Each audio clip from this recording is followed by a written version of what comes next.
어떤 사람에게 두 아들이 있는데 그 둘째가 아버지에게 말하되 아버지여 재산 중에서 내게 돌아올 분깃을 내게 주소서 하는지라 아버지가 그 살림을 각각 나눠 주었더니 그 후 며칠이 안 되어 둘째 아들이 재물을 다 모아 가지고 먼 나라에 가 거기서 허랑방탕하여 그 재산을 낭비하더니 다 없앤 후 그 나라에 크게 흉년이 들어 그가 비로소 궁핍한지라 가서 그 나라 백성 중 한 사람에게 붙여 사니 그가 그를 들로 보내어 돼지를 치게 하였는데 그가 돼지 먹는 쥐엄 열매로 배를 채우고자 하되 주는 자가 없는지라 이에 스스로 돌이켜 이르되 내 아버지에게는 양식이 풍족한 품꾼이 얼마나 많은가 나는 여기서 줄여 죽는구나 내가 일어나 아버지께 가서 이르기를 아버지 내가 하늘과 아버지께 죄를 지었사오니 지금부터는 아버지의 아들이라 일컬음을 감당하지 못하겠나이다 나를 품꾼의 하나로 보소서 하리라 하고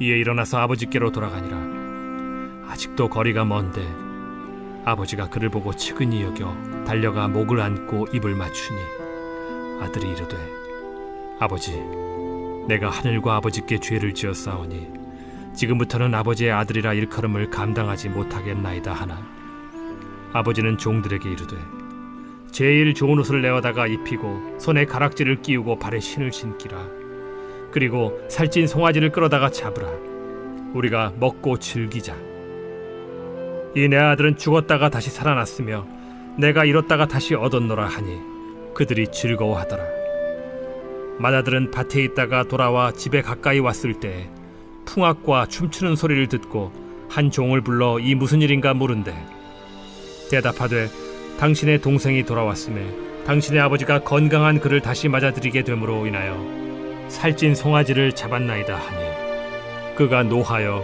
들어가고자 하지 아니하거늘 아버지가 나와서 고난데 아버지께 대답하여 이르되 내가 여러 해 아버지를 섬겨 명을 어김이 없거늘 내게는 염소 새끼라도 주어 나와 내 벗으로 즐기게 하신 일이 없더니 아버지의 살림을 장녀들과 함께 삼켜버린 이 아들이 돌아오매 이를 위하여 살찐 송아지를 잡으셨나이다 아버지가 이르되 예 너는 항상 나와 함께 있으니 내 것이 다 네 것이로되 이 내 동생은 죽었다가 살아났으며 내가 잃었다가 얻었기로 우리가 즐거워하고 기뻐하는 것이 마땅하다 하니라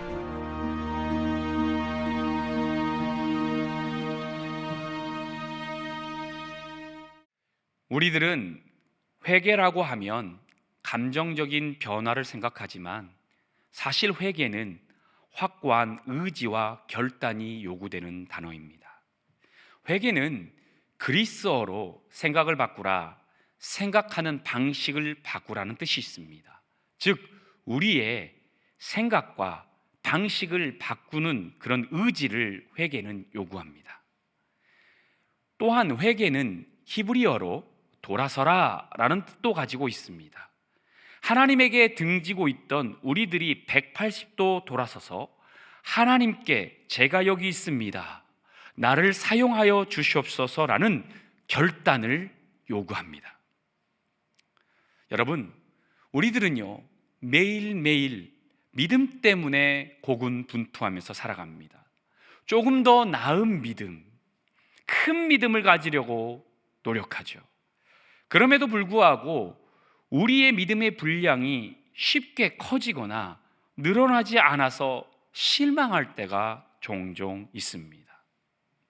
그렇다면 왜 우리들의 믿음이 자라지 못하는 것일까요? 신앙생활을 오랫동안 해왔음에도 불구하고 우리의 믿음의 분량이 커지지 못하는 이유는 무엇일까요? 우리들이 우리의 믿음에 대해서 말하기 전에요, 우리 믿음을 위해서 우리는 진실한 회개를 했는지를 살펴보아야 합니다. 저는 앞에서 회개는 우리의 생각을 바꾸려는 확고한 의지라고 말했습니다. 우리의 생활 방식을 돌이키려는 확고한 결단이라고 말했습니다. 하지만 우리의 신앙 생활을 보면요, 회개를 한다고는 하지만 정작 우리의 생각이나 신앙 생활을 바꾸려는 의지와 결단이 너무나 부족합니다. 그러다 보니 주님의 주권에 항복하기는 더더욱 어려워 버렸어요. 모든 결정을 자신의 생각이나 관점으로 결정하려 했죠. 우리가요, 하나님께 기도하는 모습만 봐도 알아요. 하나님, 내가 이것을 하거나 저것을 하면 이걸 해주세요. 내가 이것을 했으니 저것을 했으니 하나님은 날 위해서 무엇을 해주십니까? 라면서 기도응답에 결정하는 주체를 하나님이 아닌 내가 되려고 해요. 자신이 되려고 하죠. 오늘 말씀 25절 이하에 나오는 첫째 아들이 그랬습니다. 그는 아버지 집에서 항상 함께 있으면서 온갖 특권을 누렸던 거죠. 하지만 그 특권이요, 그 축복이요, 자신의 축복인지를 몰랐고 자신의 특권인지를 몰랐던 거예요. 그는 항상 자신의 관점에서 아버지의 행동을 이해하고 판단하려 하다 보니까 아버지의 사랑을요, 온전히 알지 못했어요. 오히려 동생이 회개하며 아버지에게로 돌아온 것을 보고 노하여 화를 내는 상황까지 이르고 맙니다. 그러나 여러분, 참된 회개를 하고 회개를 하는 그리스도인들은 다릅니다. 그들은 회개를 통해서 믿음이 견고해져요. 회개를 통해서 두 마음이 아닌 한 마음이 되옵니다. 또한 그들은 하나님의 참 사랑을 깨닫게 됩니다. 이 참된 회개를 하는 이가 나오는데요, 오늘의 바로 주인공인 당자입니다. 이 당자의 비유를 통해서 예수님은 우리들에게 회개의 올바른 모습을 가르쳐 주시고자 합니다. 둘째 아들이 있어요. 그는 어이없게도 아버지에게 자신의 유산을 미리 당겨달라고 떼를 씁니다. 그런 아들에게 아버지는 아무 말 없이 그 유산을 나누어 줍니다. 유산을 가지고 간 둘째 아들은 먼 나라에서 허랑방탕하게 돈을 쓰고 재산을 다 낭비하고 알거지가 되고 맙니다. 결국 그는 돼지를 치는 일을 하게 되고 돼지가 먹는 쥐엄 열매로 허기진 배를 겨우 채우며 근근히 살아가게 되죠. 말이 그렇지, 그 당시 유대인에게 돼지를 치는 일은요, 가장 최악의 일이었어요. 더욱이 쥐엄 열매를 먹는다는 것은 유대인의 관점에서 보면 절대 있을 수 없는 최악의 삶을 살고 있었던 것이죠. 이런 처참한 삶을 살고 있었던 둘째 아들이 17절에서 이렇게 말합니다. 이에 스스로 돌이켜 가로되. 여러분, 회개를 하려면요, 먼저 진실의 순간과 마주해야 합니다.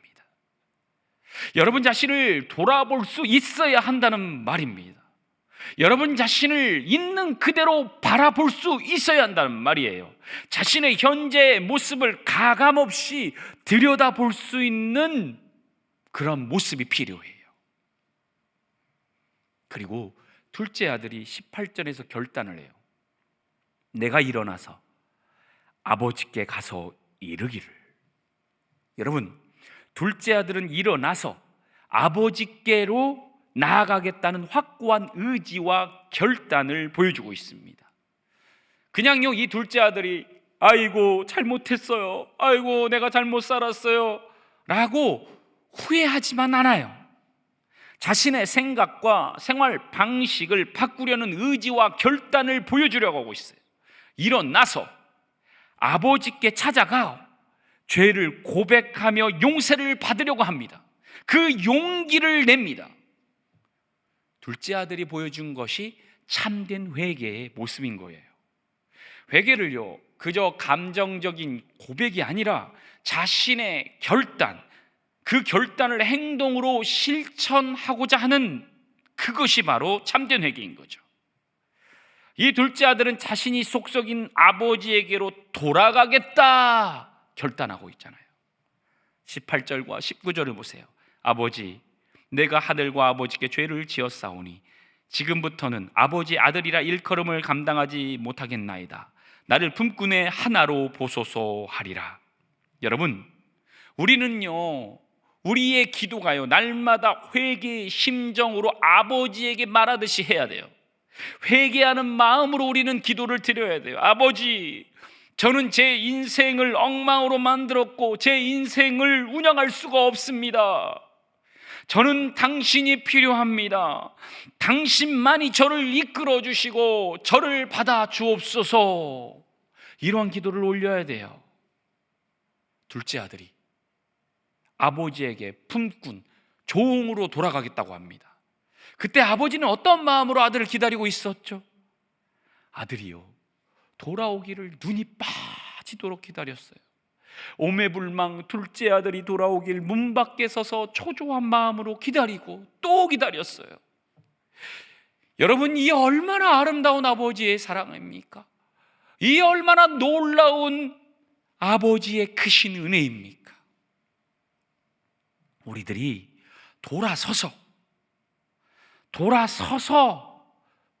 돌아오기만 하면 우리 하나님 아버지는 우리를 지켜보시며 기다리신다는 사실을 믿으시길 바랍니다. 20절을 보세요. 아직도 거리가 먼데 아버지가 그를 보고 측은히 여겨 달려가 목을 안고 입을 맞추니. 아버지 하나님이 바로 이런 분이세요. 하나님은요, 우리를 이렇게 사랑하시고 만나기를 원하십니다. 저 먼 곳에 죄인의 모습처럼 서 있는 나를 측은히 여기시고 달려와서 나의 목을 안아주십니다. 우리의 입에서 품꾼이며 죄인입니다라는 말을 하지 못하도록 우리 사랑의 아버지께서 우리의 입을 맞추어서 말을 못하게 만들어주시는 분이세요. 여러분, 회개를 한 둘째 아들의 모습은 어떻게 변화됩니까? 22절과 23절입니다. 아버지는 종들에게 이르되 제일 좋은 옷을 내어다가 입히고 손에 가락지를 끼우고 발에 신을 신기라.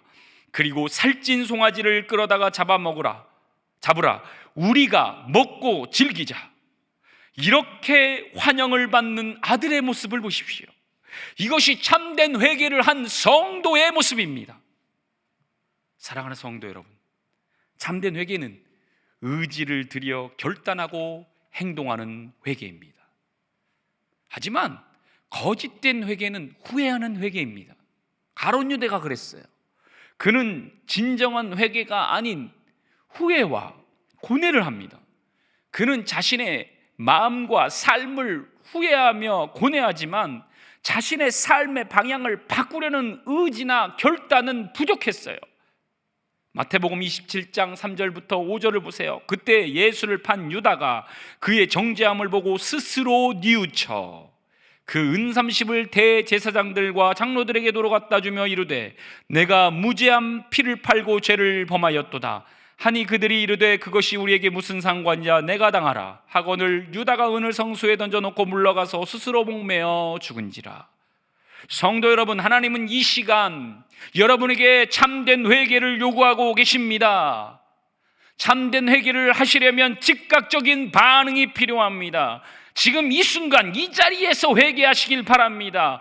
회개할 기회를 놓쳐버리고 후회하지 마세요.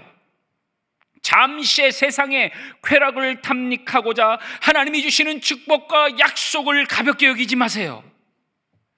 회개할 것이 있다면 지금 이 순간 이 자리에서 무릎을 꿇고 주님 앞에 온전한 마음으로 우리의 삶을 직면하고 되돌아보며 주님께 참된 회개를 하는 귀한 성도님 되시기를 주님의 이름으로 축복합니다. 다 같이 기도하겠습니다. 사랑의 하나님, 이 시간 우리들을 회개의 자리로 나오게 하심을 감사드립니다. 이전엔 내가 주인이 되어 회개보다는 후회와 고민만 했던 게 나의 모습이었습니다. 하지만 오늘 참된 회개의 모습을 탕자의 비유를 통하여서 가르쳐 주심에 감사드립니다. 이제 더 이상 나의 생각과 나의 생활을 살아가는 것이 아니라 주님께 나의 생각과 나의 삶을 드리며 주님께 나아가고자 합니다. 주님, 바꾸려 합니다. 그 의지와 결단을 허락하여 주시옵소서. 그래서 날마다 깨어있게 하시며 날마다 회개하는 참된 성도의 삶을 살아가게 하여 주시옵소서. 먼 곳에서 나를 기다리며 나를 오매불망 기다리며 큰 팔 벌려서 사랑하는 나의 자녀를 기다리시는 그 주님을 기대하며 고대하게 하여 주시옵소서. 우리를 날마다 사랑하시는 예수 그리스도의 이름으로 기도드리옵나이다. 아멘.